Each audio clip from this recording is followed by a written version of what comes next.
Dan rekan-rekan orang muda yang diberkati oleh Tuhan, Allah yang maha mengetahui pasti mendengar doa orang yang tidak bersalah.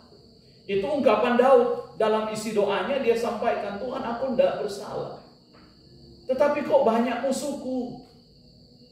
Nah, kalau poin ini kita tarik ke dalam kekinian kita sebagai orang Kristen, kenyataan ini pun kita alami pasti.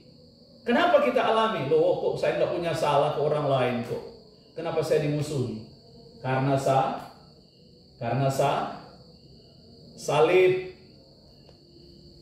Karena salib. Itulah yang dialami Daud. Tidak mungkin Daud tidak mengalaminya kemudian dia menuliskan ini. Ingat, dia adalah seorang nabi yang dipilih oleh Tuhan.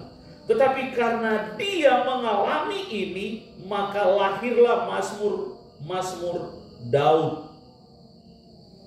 Dan kita tahu bersama bagaimana perjalanan pelayanan Daud. Terlepas dia sebagai seorang raja, tapi dia juga adalah pelayan Tuhan. Tuhan menolong dia dan menyelamatkan dia dari semua musuh-musuhnya. Tuhan menyelamatkan Daud dari Saul. Tuhan menyelamatkan Daud dari anaknya sendiri, Absalom. Tuhan menyelamatkan Daud dari bangsa-bangsa kafir yang berupaya untuk memerangi dan memusuhinya. Tuhan menolong dengan luar biasa. Maka rekan-rekan orang muda yang diberkati oleh Tuhan, benar memang di sekitar kita akan ada orang-orang yang akan memusuhi kita. Tapi yakinlah, Tuhan akan menolong kita sekalian dengan cara Tuhan. Bagian kita ialah, kita nggak ada salah kok. Bagian kita ialah berdoa saja. Berdoa saja. Dan Tuhan pasti akan menolong. Apalagi nanti ke depannya, kita nanti akan diizinkan oleh Tuhan punya jabatan dengan profesi kita masing-masing. Iya kan? Elsa di tempat dia bekerja nanti ke depan dipercayakan oleh bos, Elsa kamu jadi kepala kasir ya. Jangan heran nanti satu saat akan ada orang di sekitar, kok dia baru kerja 1 tahun sudah diangkat jadi kasir. Saya udah kerja 3-5 tahun kok seperti ini. Nah, dia akan mulai memusuhi kamu. Dia akan cari tahu bagaimana cara menjatuhkan kamu. Tapi ketika kita berdoa pada Tuhan, Tuhan pasti menolong, menyelamatkan kita dari musuh-musuh kita. Dan itu dialami oleh Raja Daud.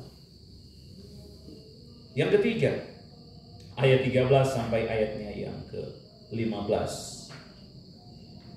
Ketika Tuhan bertindak, orang percaya puas dengan tindakan Tuhan.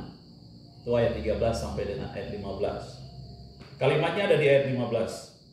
Tetapi aku dalam kebenaran akan kupandang wajahmu, dan pada waktu aku bangun, aku akan menjadi puas dengan rupamu. Sebelumnya dari ayat 1 sampai dengan ayat yang ke-14, bagaimana Tuhan bertindak. Sehingga Raja Daud, saya rangkumkan dalam satu poin ini. Ya, dia berkata bahwa ketika Tuhan bertindak atas kita orang yang percaya, maka kita akan puas. Artinya apa? Ketika Tuhan bertindak, membela kita, menolong kita, menyelamatkan kita, maka kita akan kagum. Oh Tuhan, luar biasa Engkau. Sehingga kita berkata, pertolonganmu tepat pada waktunya. Engkau tidak pernah terlambat menolong aku. Kita puas, kita lega. Ya. Dan tidak hanya itu, kepuasan kita akan akan disertai dengan rasa syukur, rasa sukacita. Kenapa? Karena ternyata aku yang tidak bersalah ini dan kemudian dimusuhi oleh orang-orang yang di sekitarku. Tuhanlah yang jadi pembela, Tuhanlah yang bertindak, sehingga aku bisa puas melihatnya. Benar kita puas melihatnya. Kenapa? Karena ini firman Tuhan bilang begini.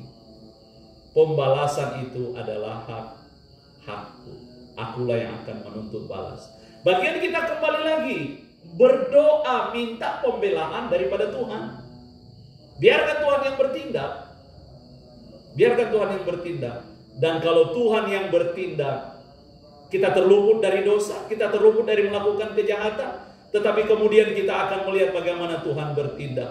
Dan akhirnya ketika Tuhan bertindak, kita akan puas dengan apa yang Tuhan lakukan. Karena kita membiarkan Tuhan yang mengerjakan bagiannya Dia. Dialah yang akan menghakimi. Silakan saja orang-orang yang ada di sekitar kita memusuhi. Biarkan saja. Kita tidak punya kesalahan. Biarkan mereka musuhi kita. Tapi dengan satu keyakinan, Tuhan akan bertindak untuk aku. Dan aku akan melihat ketika Dia bertindak, ketika Dia berbuat, aku akan puas dengan tindakan Tuhan atas hidupku. Sekali lagi, penekanan dari teks ini ialah bagian kita satu hal, berdoa dan berdoa. Tuhan Yesus memberkati, mari kita berdoa.